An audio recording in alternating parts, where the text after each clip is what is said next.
Ces 2 derniers jours, j'ai exploré les défis auxquels font face les trappeurs, les animaux et plus largement les habitants de la forêt mixte du Pontiac alors que le climat continue de changer, transformant lentement mais sûrement leur habitat.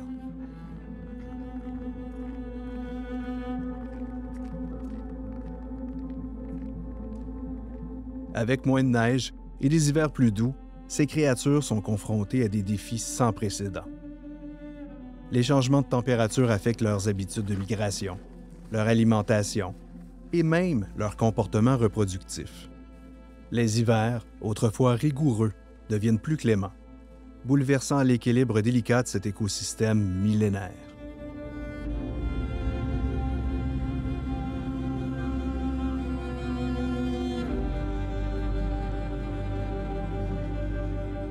Mais malgré ces défis, il y a de l'espoir. La nature a une capacité étonnante à s'adapter et à évoluer. On voit déjà des signes d'adaptation parmi les espèces de cette forêt ancestrale. Les cerfs ajustent leur cycle de reproduction, les ours modifient leurs habitudes alimentaires et les oiseaux migrent vers de nouveaux territoires. La vie trouve toujours un moyen de se faufiler.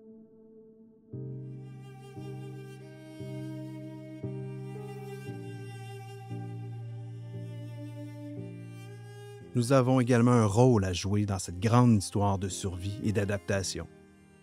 En prenant des mesures pour réduire notre empreinte carbone, en soutenant les efforts de conservation et en protégeant les habitats naturels, on peut contribuer à offrir un avenir plus prometteur à tous les êtres vivants qui profitent de cette magnifique forêt.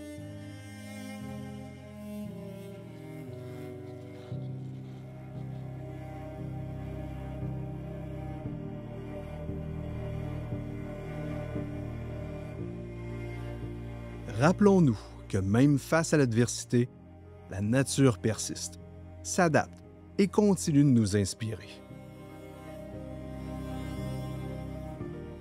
Continuons à protéger notre planète, à embrasser le changement et à cultiver un avenir où l'harmonie entre l'homme et la nature prospère.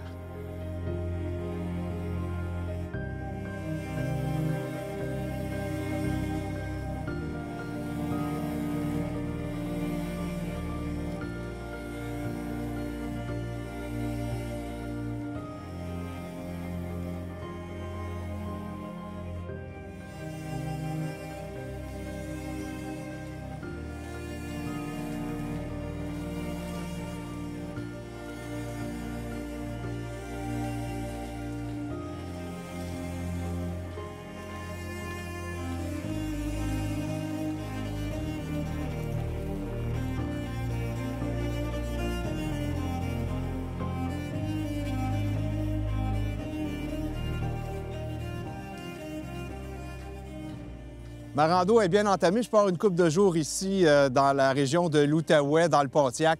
Il fait super beau aujourd'hui, mais il fait froid. Moins 15 ressenti, moins 25 avec le vent. Mais je suis certain que mon ami Louis Harvey, que je m'en vais rejoindre à sa tente crie, m'attend avec le feu qui crépite déjà dans le poêle et la soupe là, qui va me réconforter en fin de journée. J'ai bien hâte de le retrouver. Mais mon objectif final, c'est de rejoindre dans la deuxième journée Martin Leduc, qui est un trappeur qui va nous expliquer un peu c'est quoi le piégeage et la trappe au Québec et un peu son historique aussi avec nos ancêtres, les coureurs des bois. Alors là, je rentre vraiment dans la portion forestière, ça monte, puis après ça, on va redescendre vers la tente crie.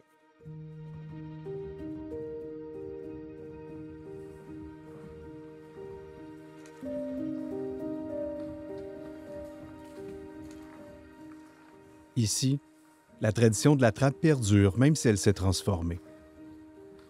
Les trappeurs d'aujourd'hui allient tradition et modernité, respectant la nature, tout en s'adaptant aux exigences de la conservation et de la durabilité.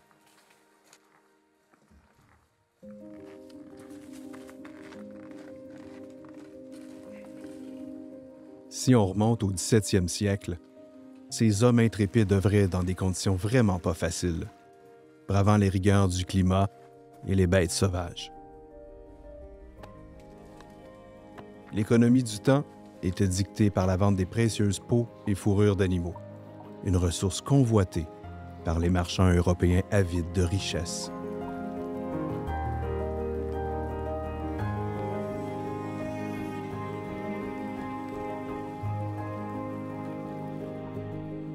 Ces pionniers du commerce des fourrures ont tracé les premières routes vers l'intérieur des terres, explorant des territoires inconnus souvent au péril de leur vie. Leur métier, devenu aujourd'hui la trappe, a évolué avec le temps, s'adaptant aux réalités changeantes de notre société moderne.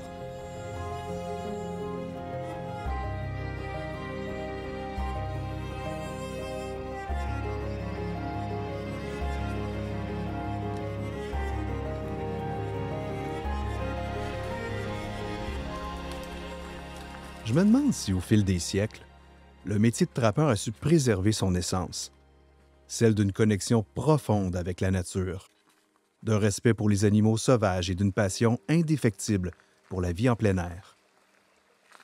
Et c'est ici, parmi ces paysages grandioses et intemporels, que perdure l'héritage des coureurs des bois, vivant à travers des hommes et des femmes qui perpétuent leur tradition avec fierté et dévotion.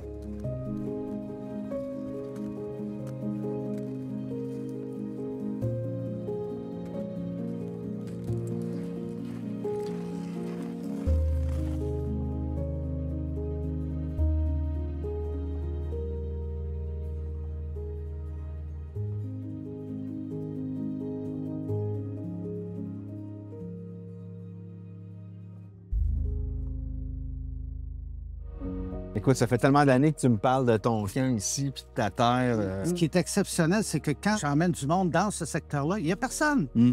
Donc, c'est un écosystème qui est super intéressant.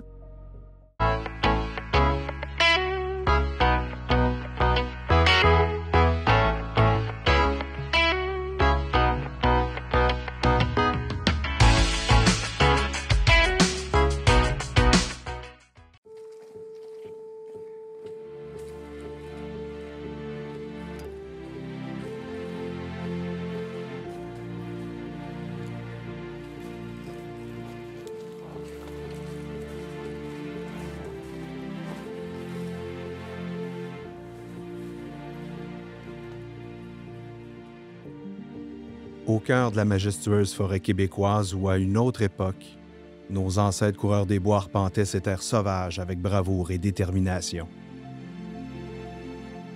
Je me questionne souvent sur leur vie, sur les défis qu'ils affrontaient au quotidien, dans un monde où la nature était à la fois leur allié et leur adversaire. Malgré les coupes forestières massives de l'âge d'or de la Drave, on trouve toujours sur ces pentes une étonnante diversité d'essences d'arbres. Sur ces sommets, on y admire d'imposants conifères qui ont largement contribué, semble-t-il, à bâtir les grandes demeures de Chicago et inonder les ports de Liverpool et même de Hong Kong.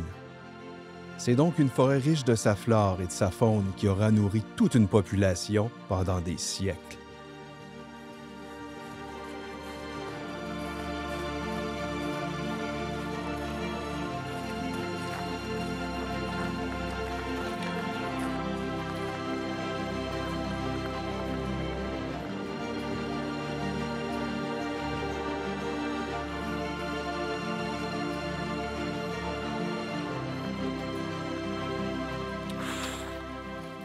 Le vin est mordant sur un lac. Ouh!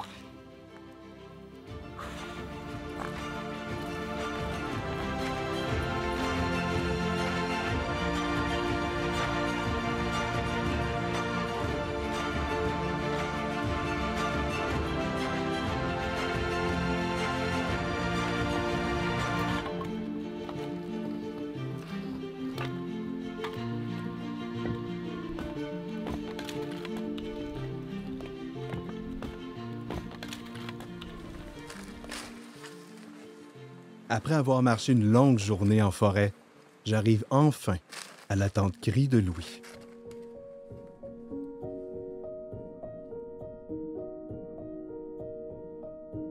On se sent à la fois perdu et chez soi.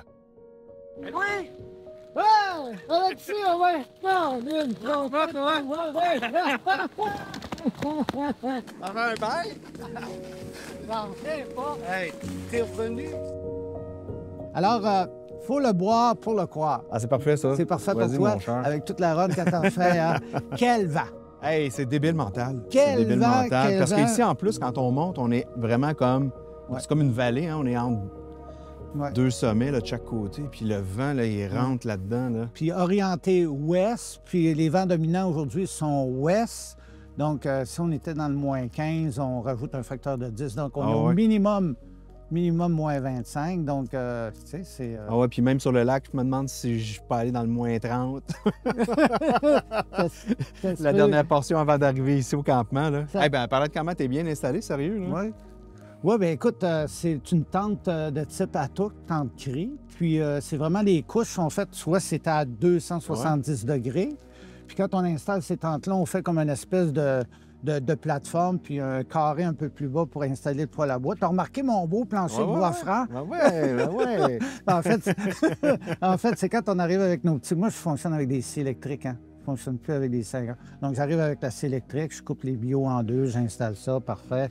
Donc, c'est pas mal ça. Poteau, Ouais, mais c'est quand même simple comme structure, puis Ouais. ça tient avec du câble à l'extérieur, comme j'ai dit. J'en ai eu différents modèles, hein. Il y a de ça fort longtemps avec des cordes, mais à un moment donné, j'ai transformé ça en sauna, mon gars, puis ça a flambé à un moment donné. C'était avec mon épouse dans le bassin, puis à un moment donné, tu sais, on a une espèce de bosse quand on tombe dans l'eau de frette. Ouais. Puis là, on disait, oh, la tente est prise en feu. Puis c'est au printemps, puis on est revenu pratiquement nu à la maison. Hop, quelle histoire personnelle que je viens de vous conter. Fait que c'est ça. Fait que, allez, Écoute, ça fait tellement d'années que tu me parles de ton camp ici, puis de ta terre. Hey, écoute, ça, c'est une histoire. C'est un terrain sur lequel on circule depuis des années, qui appartenait à un médecin, puis une famille, les Bonnets. Puis, à un moment donné, on a eu la chance d'acheter ce terrain-là. Puis, on s'est retrouvés avec les enfants et moi avec un terrain d'à peu près 300 acres qui accote les terres publiques où sont Ta situées- ceinture, la terre publique, hein, c'est ça? Écoute, c'est 4000 acres entourés de terres privées. Puis ce qui est exceptionnel, c'est que quand j'emmène du monde dans ce secteur-là, il n'y a personne. Il n'y a personne. L'hiver, il n'y a personne. Donc, c'est extrêmement agréable, peu visité.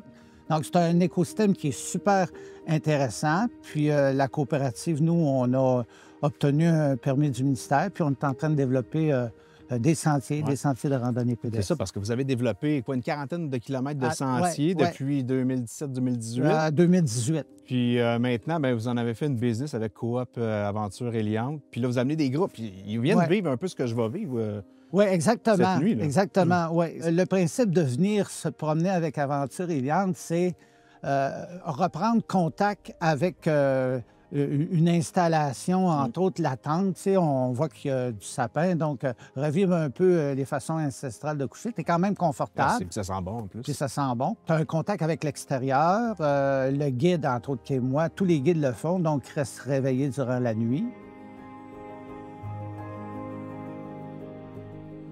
Ah, t'es chanceux. J'ai emmené de la confiture au Cameroun. C'est de mes Cameroun. Ah ouais, ouais. Oui, oui, oui. Puis s'il nous reste... j'ai un pain aux bananes. Moi, j'aime ça cuisiner le soir, pain aux bananes avec du sirop d'érable. Là. Ah, ouais, tu vas mourir. Tu dors toi. après ça, toi? Moi, pas bien, bien. Pas bien, bien. C'est ça, c'est ça. Toi, c'est pour rester réveillé pour le poêle. Moi, il va falloir que je dorme. Ouais. Je sais pas si je devrais. Mais je dors pas vraiment la nuit. Je dors... Dans la tente, malgré le froid, on dort super bien grâce au poêle à bois qui crépite toute la nuit à nos côtés.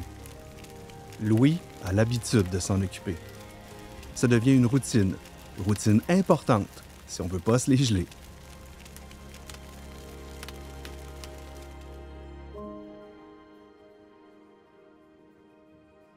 On se lève le matin, on fait du feu dans le poêle. Les premières semaines, ben, on installe les pièges, on installe les appâts, puis les journées sont plus longues. Mais après ça, pour faire la vérification des pièges, on part, on fait la run, il faut maintenir nos sentiers.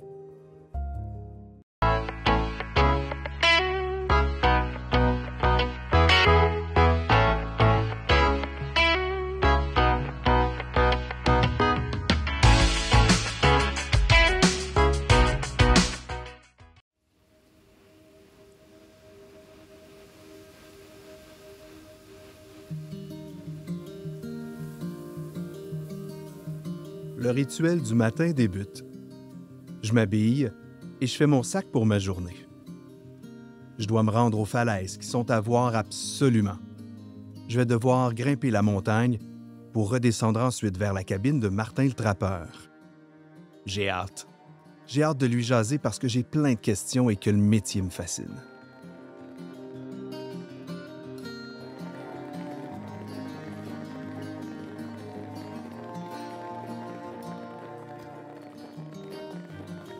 Le trappage, c'est probablement une des premières activités qui était faite pas mal partout au Québec quand les Français sont arrivés. Et, les Autochtones leur ont montré le métier. Puis, c'est ça se faisait pas comme aujourd'hui avec des machines. Là, à cette heure, on se promène en motoneige puis en VTT, mais déjà, c'était des raquettes puis des canots. Fait que ça a changé beaucoup depuis le temps. Là. Il y avait des centaines de kilomètres de rivières qui montaient vers le nord. Puis les trappeurs partaient pour l'hiver, partaient l'automne, puis ils revenaient au printemps avec la fonte des neiges. Là.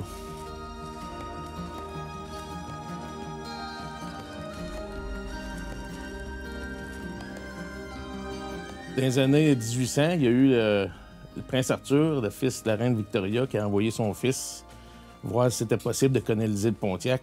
Puis ils ont commencé par envoyer des bûcherons. Puis il y avait beaucoup de bois, donc vu qu'il y avait beaucoup de bois, bien sûr qu'il y avait beaucoup d'animaux à attraper. Chaque personne qui habite en région connaisse tout un trappeur. Ils ont tout un trappeur dans leur famille, ou un grand-père, ou un arrière-grand-père qui faisait ça pour vivre.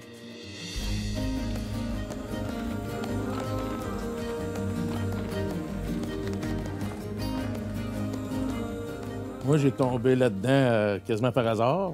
Mon père chasse pas, il trappe pas, il pêche un petit peu. Mais quand j'avais 2 ans, mon père a acheté un chalet en région. Puis ça a donné que le voisin était un chasseur-trappeur. Donc, je le suivais, puis j'ai pas un piqueur comme ça. Là. C'est quasiment une maladie. Là. Quand tu parles à d'autres gars, là, le printemps arrive, les ruisseaux se mettent à couler, là, on voit remusquer passer, puis on est parti là-dessus. Là. C'est incrusté dans nos gènes. Là.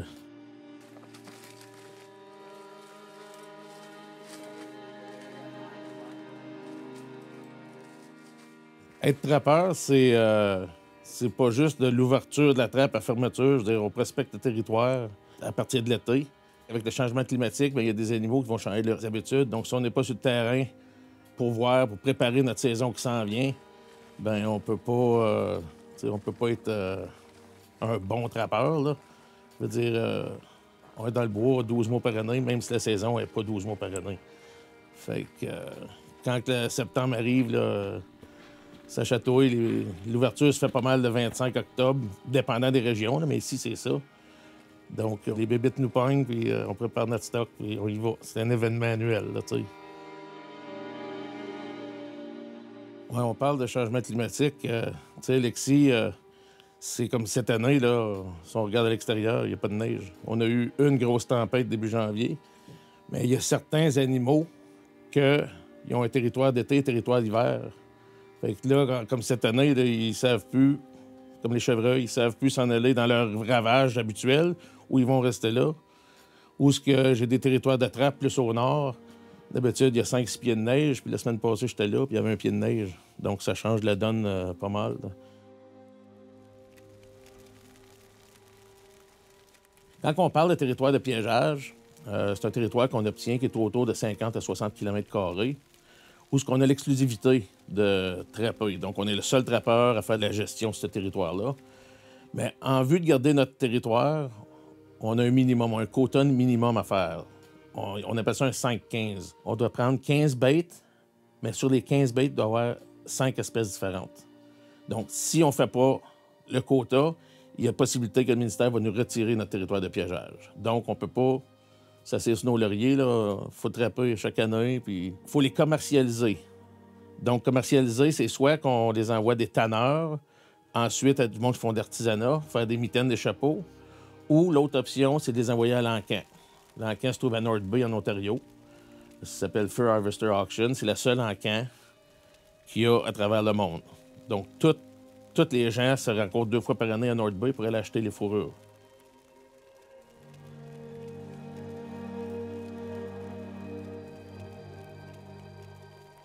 On se lève le matin, on fait du feu dans le poêle, c'est sûr.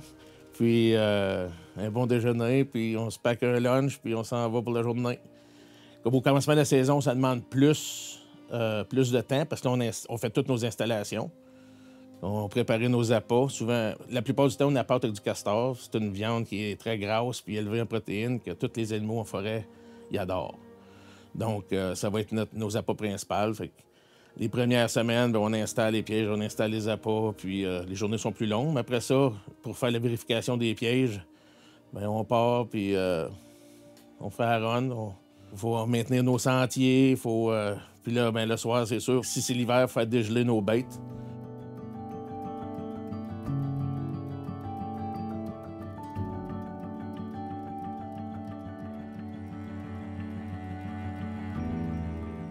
Tu sais, Alexis, moi plutôt, on fait pas la même activité, mais les deux, on est dans le bois. Pas pour les mêmes raisons, mais tu vois bien que cet hiver, c'est plus exceptionnel. Là. Ça fait 2 jours que tu marches, puis tu dois apporter tes crampons 2 jours. Là. Mais le futur dans le domaine du piégeage, le piégeage va rester, mais ça va changer. Le format va changer. Le monde va faire ça plus en famille au lieu que ce soit des trappeurs de masse là, qui trappent plein d'animaux. Les habitudes vont changer. Le sport va rester, par exemple. C'est juste qu'il ne sera pas fait de la même manière. Fait qu'on se croise les doigts pour le futur. Je sais pas si c'est juste moi, mais le fait de dormir dans le bois sous la tente me fait toujours grand bien. Je dors beaucoup mieux ainsi. Évidemment, la fatigue après une longue randonnée fait son œuvre, mais entendre le vent dans les arbres me berce et m'endort comme rien d'autre. J'adore côtoyer des gars comme Louis et Martin qui vivent autant, sinon davantage dehors qu'à l'intérieur de leur chaumière. C'est un rythme de vie plus lent et plus serein. Ces hommes me donnent une autre perspective des changements qui se produisent dans la nature. Ils ont les 2 mains dedans. Dans quelques années, je sais que ce sera mon tour. Vivre au rythme des saisons avec la montagne est une réelle aspiration. En attendant, on peut la côtoyer, cette nature, y rester sensible et aux petits soins pour elle. Chaque génération a ses défis. La nôtre, c'est tout un problème qu'elle doit surmonter, mais je sais qu'elle y arrivera si chaque amoureux de cette nature l'introduit au suivant.